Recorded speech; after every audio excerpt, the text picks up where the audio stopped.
Durante décadas, todos hemos pensado que Jesucristo murió en la cruz del Calvario.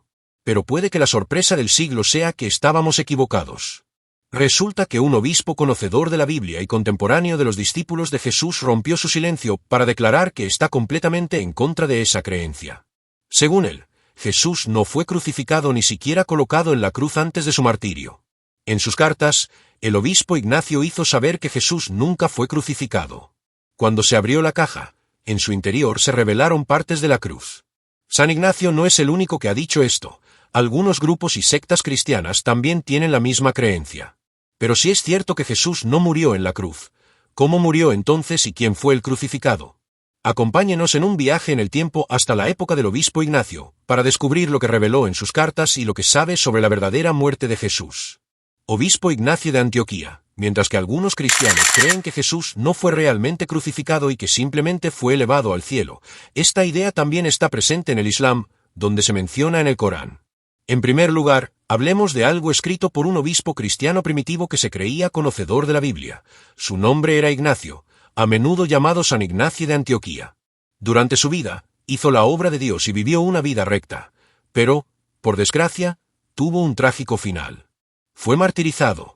El complot para matarlo fue horrible. Fue llevado a Roma para ser arrojado a los leones.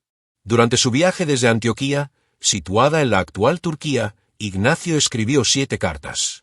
Una de estas habla de la creencia de algunos de que Jesús no murió en la cruz. Sin embargo, lo que es confuso es que no declaró cómo murió realmente Jesús antes de resucitar. Ignacio fue un obispo popular y muy respetado en el siglo I, posiblemente el segundo o tercer obispo después de Pedro, como sugieren algunas fuentes. Nació a principios de los años 30 de nuestra era, alrededor de la época en que Jesús estaba activo. Esto significa que la vida de Ignacio coincidió con la de algunos de los discípulos de Jesús, como el hermano de Jesús, Santiago, que dirigía la iglesia de Jerusalén. Volveremos a hablar de Santiago, pero por ahora, centrémonos en la carta escrita por Ignacio. Esta carta se incluye en un libro titulado Early Christian Writings, publicado por Penguin Classics. En una de las cartas de Ignacio, conocida como la Carta a los Magnésicos, Ignacio escribe sobre antiguos seguidores de viejas costumbres que ahora han encontrado una nueva esperanza. Aquí se refiere a las personas que antes seguían el judaísmo, pero que desde entonces se han hecho cristianos. Estos individuos han dejado de observar el Sabbat y ahora siguen el Día del Señor. Ignacio menciona que estas personas han abandonado su práctica tradicional de guardar el sábado, día de descanso en el judaísmo, y han empezado a estructurar sus vidas en torno al Día del Señor. Esta transición de las antiguas costumbres a las nuevas creencias refleja un cambio significativo en su práctica religiosa. Los escritos de Ignacio ofrecen una visión de los puntos de vista de la primitiva comunidad cristiana y de los cambios que experimentaron al abrazar su nueva fe. El Día del Señor, en el calendario cristiano, es el domingo, lo que difiere de la observancia judía del sábado. Los primeros cristianos pasaron de seguir el calendario judío a elaborar su propio calendario cristiano. Ignacio de Antioquía, personaje importante del cristianismo primitivo, habló de este cambio en sus escritos. Explicó que el domingo es el día en que comenzó la vida para los cristianos a causa de Jesús y su muerte. Ignacio señaló que, aunque algunos lo negaran, la muerte de Jesús es el principal misterio que hizo que la gente se hiciera cristiana. Ignacio sabía de cristianos del siglo I que decían que Jesús no murió en la cruz. Esta creencia también se encuentra en el Islam, y está claramente recogida en el Corán. En las enseñanzas islámicas, parece que Jesús fue crucificado, pero Dios lo salvó sobrenaturalmente de sus enemigos. Esta creencia coincide con lo que se dice en los Evangelios, donde Jesús reza para ser salvado y Dios le responde. Los escritos de Ignacio aportan pruebas importantes de un líder cristiano primitivo clave sobre otros cristianos que no creían en la crucifixión como él. Como conocido obispo cristiano, Ignacio desaprobaba enérgicamente a quienes negaban la crucifixión de Jesús. Sin embargo, lo importante aquí es que estas personas existieron y los escritos de Ignacio demostraron que formaban parte de la primitiva comunidad cristiana. Es interesante saber que algunos de los primeros cristianos no creían que Jesús hubiera sido crucificado. Esta creencia muestra la variedad de pensamientos e interpretaciones en la iglesia primitiva. El relato del Corán que dice que Jesús no fue crucificado, sino que fue salvado por Dios, es similar a lo que creían estos primeros disidentes cristianos. Esta diferencia de creencias es una de las mayores ironías de la historia del cristianismo. Ignacio de Antioquía probablemente el segundo o tercer obispo después de Pedro, se recuerda aún hoy en las iglesias ortodoxas y católicas. En su carta a los magnésicos, especialmente en la sección 10, Ignacio hace una afirmación interesante. Dice que pretender seguir a Jesucristo sin dejar de seguir las costumbres judías es absurdo. Ignacio sostiene que la fe cristiana no busca orientación en el judaísmo. En su lugar, el judaísmo debería mirar al cristianismo. Dice que el cristianismo incluye ahora a personas de todas las razas y lenguas que creen en Dios. La declaración de Ignacio muestra los primeros esfuerzos cristianos por crear una identidad separada del judaísmo. Esta separación fue importante cuando la Iglesia primitiva intentó definir sus creencias y prácticas. En el Evangelio de Mateo, Jesús habla de las leyes y costumbres judías. En Mateo 23, versículos del 1 al 4, Jesús critica a los escribas y fariseos, quienes son líderes judíos. Les dice a la multitud y a sus discípulos que los escribas y fariseos se sientan en la cátedra de Moisés, lo que significa que enseñan la ley con autoridad. Jesús insta a sus seguidores a hacer lo que enseñan los escribas y fariseos y a seguir sus enseñanzas, pero advierte que no hagan como ellos, porque no practican lo que predican. Jesús señala que estos dirigentes judíos imponen pesadas cargas a la gente, pero no la ayudan. Esto muestra a Jesús diciendo a sus discípulos que sigan la ley judía, que incluye los 613 mandamientos dados por Dios a Moisés en el monte Sinai. Estos mandamientos se detallan en el libro del Éxodo y forman parte de la Torá, que es la instrucción divina, la enseñanza y la ley dada por Dios a Moisés. Jesús dijo a sus discípulos que escucharan a los que enseñan la ley, conocidos como escribas y fariseos, porque se sientan en la cátedra de Moisés. Dijo que siguieran lo que enseñan, pero no hagan como ellos, porque son hipócritas. En el mismo capítulo, versículo 23, Jesús critica a los fariseos y escribas, llamándolos hipócritas. Dice que pagan el diezmo de cosas pequeñas como la menta, el eneldo y el comino, pero descuidan las partes más importantes de la ley, como la justicia, la misericordia y la fe. Jesús hizo hincapié en que, si bien deben practicar estas partes importantes, no deben descuidar las demás partes de la ley. Esto significa que la ley debe cumplirse íntegramente. Luego, en el famoso Sermón de la Montaña, que se encuentra en Mateo 5, versículo 17, Jesús dice a sus discípulos que no piensen que ha venido a abolir la ley. Insiste en que no desaparecerá ni una sola parte de la ley hasta que pase el cielo y la tierra. Por lo tanto, la ley debe seguir cumpliéndose. Pero Jesús pone un énfasis renovado en aspectos como la misericordia, el amor y la fe, como amar al prójimo. Sin embargo, la ley en sí no queda abolida. Aquí es donde la cosa se pone interesante, la ironía de que los cristianos sigan al judaísmo. Ignacio de Antioquía dijo que es absurdo seguir las costumbres judías mientras se profesa a Jesucristo. Según él, la fe cristiana no mira al judaísmo, en su lugar, el judaísmo debería mirar al cristianismo. Pero Jesús mismo abogó por la práctica de la Torá. El punto clave aquí es que Jesús dijo a sus seguidores que respetaran y siguieran la ley judía. Criticó a los líderes judíos por ser hipócritas y por centrarse en aspectos menores de la ley, descuidando otros más importantes, como la justicia y la misericordia. Jesús dejó claro que debían cumplirse todas las partes de la ley y que ni una sola de sus partes pasaría hasta que todo se cumpliera. Esto significa que la ley sigue siendo válida y debe cumplirse, pero centrándose en la misericordia, el amor y la fe. La ironía aquí es que Ignacio creía firmemente que los cristianos no debían seguir el judaísmo, mientras que Jesús respetaba y defendía la ley judía. Esto crea un importante punto de debate. Jesús, según los evangelios, consideraba que la ley judía era importante y autoritaria y dijo a sus seguidores que respetaran y siguieran estas leyes. A pesar de ello, Ignacio sostenía que el cristianismo no debía fijarse en el judaísmo. Esto crea un interesante contraste entre las enseñanzas de Jesús y las interpretaciones de los primeros líderes cristianos como Ignacio.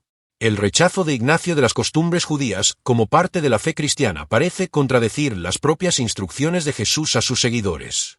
La comunidad cristiana primitiva tuvo dificultades para definir su identidad separada del judaísmo. Las opiniones de Ignacio señalan esta lucha, mientras la Iglesia intentaba establecer sus creencias distintivas. Sin embargo, las enseñanzas de Jesús, que seguía y respetaba la ley judía, muestran lo complicada que es esta separación. Los escritos de Ignacio y su clara postura en contra de seguir las costumbres judías como cristiano nos dan una idea de los esfuerzos de la Iglesia primitiva por definirse a sí misma. A pesar del respeto de Jesús por la ley judía, los primeros líderes cristianos como Ignacio impulsaron una identidad cristiana única, separada del judaísmo. Este desarrollo histórico muestra la naturaleza evolutiva del pensamiento cristiano primitivo y los retos que plantea la formación de una nueva identidad religiosa. La Torá es como una guía para el pueblo judío, diciéndoles cómo vivir. Incluso hoy, los judíos ortodoxos se esfuerzan por seguir sus normas, que creen que vienen de Dios. Es una parte importante de su fe. Pero, ¿y la Iglesia cristiana primitiva? Si consultamos el libro de los Hechos en la Biblia, quizá encontremos algunas pistas. ¿Quién manda en la Iglesia? Los católicos podrían decir que es Pedro como el primer papa, pero veamos lo que dice la Biblia. Los Hechos, que aparecen después de los relatos sobre Jesús, tratan sobre todo de la Iglesia primitiva, pero insinúan que la cabeza de la Iglesia en Jerusalén era un hombre llamado Santiago. ¿Por qué es importante Santiago? Pues bien, según la Biblia y otras fuentes, no era cualquiera, era el hermano de Jesús y el líder de la Iglesia de Jerusalén. Otros apóstoles, como Pedro y Juan, lo eligieron para dirigirlos. ¿Por qué importa esto? Porque nos habla de la fe de Santiago, no era un cristiano. Cualquiera seguía siendo muy judío, siguiendo todas las costumbres y reglas judías. Esto lo diferencia de alguien como Pablo, que tenía ideas diferentes sobre la ley judía. Santiago estaba a cargo de la Iglesia, y también había otros líderes importantes que hablaron de cómo muchos creyentes judíos estaban realmente entusiasmados por seguir la ley.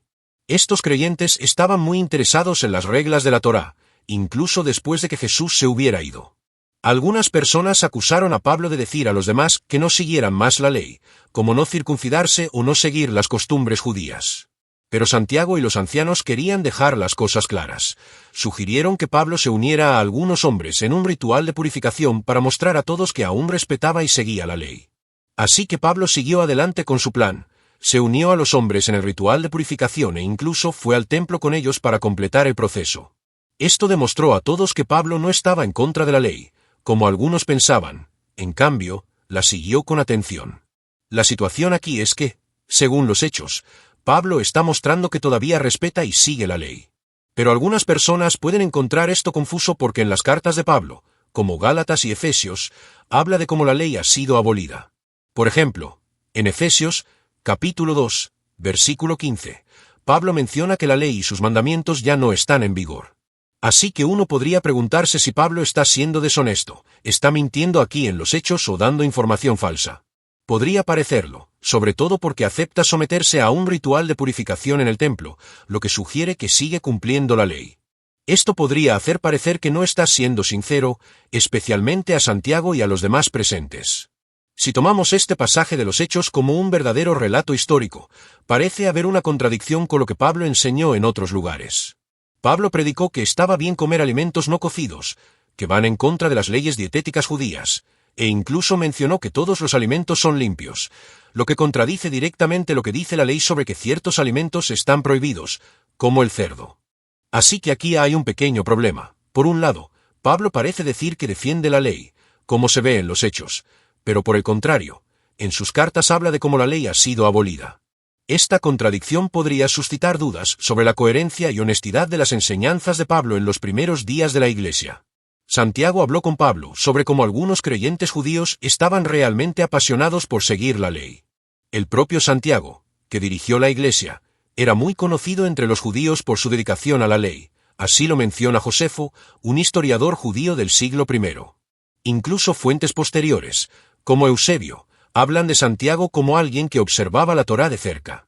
Así que, en aquellas primeras comunidades cristianas, muchos de ellos seguían aún las costumbres judías. Luego oímos hablar de Ignacio de Antioquía, que vivió más o menos en la misma época. Casi al final de su vida, dijo que la fe cristiana no tiene nada que ver con el judaísmo, instó a la gente a no seguir las prácticas judías, sino a seguir el cristianismo en su lugar. Es un poco irónico porque la religión de Jesús y su hermano Santiago, que era un líder en la Iglesia, era esencialmente lo que ahora llamamos judaísmo, era la fe del pueblo de Israel. Definitivamente, el mensaje de Ignacio supuso un cambio significativo. Está declarando con orgullo una nueva religión, el cristianismo, y rechazando las viejas costumbres de la religión de Santiago y Jesús. Lo interesante es que la palabra cristianismo aparece por primera vez en la literatura universal en los escritos de Ignacio. Así que es como empezar de cero, un nuevo camino por el que aboga Ignacio, separado de las tradiciones seguidas por Santiago. Volvamos a Mateo 23, donde Jesús dijo a sus seguidores que, Aunque no siempre practiquen lo que predican, sigan sus enseñanzas, pero no sus acciones, porque estos estaban siendo hipócritas. Estos líderes eran judíos y seguían las enseñanzas de la Torá, el libro sagrado de los judíos. Pero entonces tenemos a Ignacio. Decía algo diferente. Él aconseja a la gente no seguir el judaísmo, aunque fuera la fe original del cristianismo que siguieron Jesús y sus apóstoles. Es interesante ver cómo la iglesia gentil temprana, como Ignacio, rechazó por completo la religión de la que procedía el cristianismo. Es como si dijeran: no hagas lo que dicen los líderes judíos, sigue un camino diferente. De nuevo volvemos a la ironía. El cristianismo, que reivindica a Jesús como su fundador, terminó rechazando la misma religión que Jesús mismo practicó y enseñó. Y no es solo Ignacio, otros siguieron su ejemplo. Eran líderes cristianos que vivieron en el siglo I y más allá, y también rechazaron la idea de que Jesús fue crucificado. En cierto modo, todo es extraño. No es como si los primeros cristianos fueran en contra de sus propias raíces, su propia fundación. Lo que da lugar a una historia muy interesante. Más cristianos que no creen que Jesús fue crucificado. Aparte de San Ignacio de Antioquía, hubo otros grupos e individuos cristianos primitivos que tenían creencias diferentes sobre la crucifixión de Jesús. Algunos de estos grupos pertenecían a la tradición gnóstica, que era un movimiento diverso con varias sectas que sostenían opiniones diferentes sobre Jesús y sus enseñanzas. Uno de estos grupos fueron los basílides, una secta gnóstica fundada por Basílides en el siglo II. Ellos creían que, durante la crucifixión, fue Simón de Cirene quien realmente fue crucificado en lugar de Jesús, mientras que Jesús mismo permaneció ileso. Esta creencia cuestionaba la interpretación tradicional de la crucifixión de Jesús. Otro grupo gnóstico conocido como los Carpocapsa, parte de la cosmovisión gnóstica más amplia, que a menudo hacía hincapié en el conocimiento esotérico y las interpretaciones místicas de las enseñanzas religiosas.